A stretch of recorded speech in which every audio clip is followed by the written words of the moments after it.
வணக்கம். திருநெல்வேலி ஜோதிடர் சொக்கலிங்கம் என்ற யூடியூப் சேனல் அது வரைக்கும் 1000க்கும் மேற்பட்ட பேருக்கு பலங்கள் பதிஞ்சிருக்கிறேன். ஸோ இந்த சேனலை சப்ஸ்கிரைப் பண்ணிட்டு ஹோம் பேஜில் போய் வீடியோஸில் பார்த்து அந்தந்த பேருக்குடையவங்க உங்கள் பேருக்கு பலங்கள் தெரிஞ்சுக்கோங்க. குறிப்பாக இந்த சசிகுமார் அப்படிங்கிற பேருடையவங்க உங்கள் குடும்பத்திலேயும் சொந்தக்காரங்களே நட்பு வட்டாரத்தில் இருந்தாங்கன்னா அவங்களுக்கு நம்ம வீடியோ லிங்கை தயவு செஞ்சு ஷேர் பண்ணுங்க. நிறைய நண்பர்கள் சொலுத்தி மேல் பற்றுக்கொண்டு நிறைய இடங்களில் ஜோதிடம் படிச்சுமே ஒரு ஜாதகத்தை கையில் கொடுத்த பலன் சொல்ல திணறக்கூடிய ஜோதிட நண்பர்களுக்கும் ஏற்கனவே சொலுத்து தொழிலாக பார்த்துக்கிட்டு இருக்கிற ஜோதிட நண்பர்களுக்கும் இந்த ஜோதிட பரிகார புத்தகங்கள் மக்கள் மத்தியில் நீங்கள் தெரியும் துல்லியமாக பலன் சொல்ல உதவும். ஜோதிட பரிகார புத்தகங்கள் லிஸ்ட் பெற இருப்பவங்க ஸ்கிரீன்ல ஸ்க்ரோல் ஆகக்கூடிய டெலிகிராம் நம்பருக்கு மெசேஜ் பண்ணீங்க அப்படின்னா என்னுடைய புத்தகங்களோட லிஸ்டோட விளக்கங்களை தாரேன். பார்த்துட்டு தேவையான புத்தகங்கள் வாங்கிடலாம். அஸ்ட்ராலஜிக்கல் கன்சல்டேஷன், ஜாதகம் பார்க்க, ஜாதகம் எழுத, பிறந்த குழந்தைகள் கரிசை பேர் சூட்ட, திருமண பொருத்தம் துல்லியமாக பார்க்க, குலதெய்வம் அறியாதவங்க குலதெய்வம் அறிய, அஸ்ட்ரோ நியூமராலஜி, அஸ்ட்ரோ நேமாலஜி, ஜாதகமே இல்லாதவங்களுக்கு பலன் சொல்ல போன்ற அஸ்ட்ராலஜிக்கல் கன்சல்டேஷனுக்கு தாராளமாக நீங்க நினைக்கலாம். குறைந்த ஒரு தட்சணையில் தரமான ஆலோசனைகள் வழங்கப்படும். நேரில் வரணுங்கிற அவசியம் கிடையாதுங்க, போன்லேயே பலன் சொல்லிடுவேன். சரிங்க, இன்னைக்கு பதிவுக்குள்ள போவோம். சசிகுமார் என்ற பெயருக்கான 50 வகையான நேமாலஜி பலன்களை பார்ப்போம். ஃபர்ஸ்ட் பாயிண்ட், ஆன்மீக நாட்டம் உங்கள்கிட்ட அதிகமாக இருக்கும். ரெண்டாவது பாயிண்ட், சிவபக்தரா இருப்பீங்க. மூணாவது பாயிண்ட், அப்பா குடும்பம் வந்து கோவில் கும்பாபிஷேகத்துல முக்கிய பங்கு வச்ச குடும்பமாக இருக்கும். நாலாவது பாயிண்ட், அப்பா வழியில வழிபட்ட ஒரு பெண் தேவதைய ஆசீர்வாதம் பரிபூர்ணமா உங்களுக்கு உண்டுங்க. அஞ்சாவது பாயிண்ட், எந்த ஒரு விஷயத்தையும் கௌரவம் பார்ப்பீங்க. ஆறாவது பாயிண்ட், அப்பாவுக்கு ஹெல்த் பிரச்சனைகள் அது பைனான்சியல் பிரச்சனைகள் இருக்கும். ஏழாவது பாயிண்ட், அப்பா மேல அதிகமான பாசமும் பாசத்தையும் கடந்த பக்தி உண்டு. எட்டாவது பாயிண்ட், ஆன்மீக சுற்றுலா புனித யாத்திரை பயணம் செல்வீங்க. ஒன்பதாவது பாயிண்ட், மனசு தடுமாற்றம் அதிகமாகவே இருக்கும். 10வது பாயிண்ட், அம்மா வந்து எந்த ஒரு விஷயத்திலையும் கௌரவம் பார்ப்பாங்க. 11வது பாயிண்ட், உங்களுக்கு கேஸ் ட்ரபிள் பிரச்சனை உண்டு. 12வது பாயிண்ட், ஆண் குழந்தை நினைச்ச ஒரு மனக்கவலை இருக்குங்க.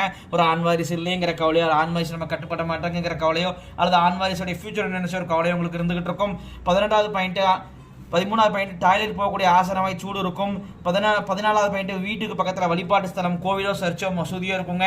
15வது பாயிண்ட், டைஜஷன் ப்ராப்ளம் உங்களுக்கு உண்டு. 16வது பாயிண்ட், பூரிய தொட்டு மாறி இருப்பீங்க. 17வது பாயிண்ட், பூரிய சொத்துக்கள் கிடைக்காம ஒரு ஏமாற்றத்தை சந்திச்சிருப்பீங்க. 19வது பாயிண்ட், ஒன்று திருமணம் தாமதமாகும், இல்லைன்னா குழந்தை பாக்கியம் தாமதமாகும். 19வது பாயிண்ட், அம்மாவுக்கு வந்து போராடக்கூடிய குணம் உண்டு. 20வது பாயிண்ட், சாப்பாட்டு விஷயத்தில் அதிகமாக குற்றம் கண்டுபிடிப்பீங்க, குறை சொல்வீங்க. 21வது பாயிண்ட், கூட பிறந்தவங்க கூட கருத்து வேறுபாடு உண்டு. 22வது பாயிண்ட், டிசிப்ளினுக்கு முக்கியத்துவம் கொடுப்பீங்க. 23வது பாயிண்ட், எந்த ஒரு விஷயத்துலையும் கரெக்ட் அண்ட் ரைட்டாக இருப்பீங்க. 24வது பாயிண்ட், எதுலையுமே கௌரவம் பார்ப்பீங்க. 25வது பாயிண்ட், உங்கள் பேச்சு டாமினேட்டடாக இருக்கும். 26வது பாயிண்ட், வெளிநாடு வெளிமாநிலம் செல்லக்கூடிய யோகம் உண்டு. 27வது பாயிண்ட், ஜோதிடம் ஆன்மீகத்தில் உங்களுக்கு ஆர்வம் ஈடுபாடு அதிகமாக இருக்கும். 28வது பாயிண்ட், யார்ட்ட பணம் கொடுத்து ஏமாந்துருப்பீங்க. 29வது பாயிண்ட், சொந்த வீடு யோகம் உண்டு. 30வது பாயிண்ட், மனைவி எமோஷனல் டைப்பாக இருப்பாங்க. 31வது பாயிண்ட், மனைவி முன்கோபியாக இருப்பாங்க. 32வது பாயிண்ட், மனைவி வழி உறவினுடன் கருத்து வேறுபாடுகள் உண்டு. 33வது பாயிண்ட், மனைவிக்கு ஹெல்த் பிரச்சனைகள் இருக்கும். 34வது பாயிண்ட், ஆண் வாரிசு யோகம் உங்களுக்கு கண்டிப்பாக இருக்கும். 35வது பாயிண்ட், காலையில் முழிச்ச உடனே முழிப்பு தட்டின உடனே டாய்லெட்டை வந்து அவசரமாக உங்களுக்கு வரும். 36வது பாயிண்ட், ஹிரண்யா பிரச்சனையால் அவதிப்படுவீங்க. 37வது பாயிண்ட், கிட்னி ஸ்டோன் பிரச்சனையால் அவதிப்படக்கூடிய அமைப்புகள் உண்டு. தண்ணி அதிகமாக குடிங்க, ரொம்ப கவனமாக இருக்கணும். 38வது பாயிண்ட், மனைவி வழி உறவினர்கள் வந்து எந்த ஒரு விஷயத்தையும் மனைவி வழி உறவினர்கள் கூட உங்களால் நல்ல பேர் எடுக்க முடியாது. 39வது பாயிண்ட், சுதந்திர விரும்பியா இருப்பீங்க. 40வது பாயிண்ட், எந்த ஒரு விஷயத்தையும் ஏன் அதுக்குன்னு ஆர்கியூமெண்ட் செய்யக்கூடிய குணம் உண்டு. 41வது பாயிண்ட், இடம் வீடு சொத்தா லாபம் உண்டு. 42வது பாயிண்ட், அம்மாவுக்கு பிபி பிரச்சனை இருக்கும். 43வது பாயிண்ட், அம்மாவுடன் கருத்து வேறுபாடு உண்டு. 44வது பாயிண்ட், காரஞ்சாரமான உறவை விரும்பி சாப்பிடுவீங்க. 45வது பாயிண்ட், வெஹிக்கிள் அடிக்கடி ரிப்பேர் ஆகும். 46வது பாயிண்ட், நீங்க வேலை பார்த்தாலும் சரி தொழில் செஞ்சாலும் சரி நிம்மதி இருக்காது. 47வது பாயிண்ட், கால் சம்பந்தமான பிரச்சனைகள் அவதிப்படுவீங்க. 48வது பாயிண்ட், ப்ரொமோஷன்ல தடைகள் இருக்கும். 49வது பாயிண்ட், செய்வன பிரச்சனை இருக்குதுங்க உங்க குடும்பத்தில். அது உங்க பேரே சொல்லுது. இது எப்படி சார் நான் நம்புறது அப்படிங்க இருக்கீங்களா? இந்த காலத்தில் அப்படி தான் கேட்பீங்க. அதுக்கு உண்டான சிம்டம்ஸ் நிரூபிச்சு காட்ட முடியும். கால் சம்பந்தமான பிரச்சனை, அடிக்கடி காலில் அடிபடுறது, கால்வலி கால் வளர்ச்சிகள் இருக்கும். அதேமாதிரி வயிறு சம்பந்தமான உபாதைகள் உண்டு.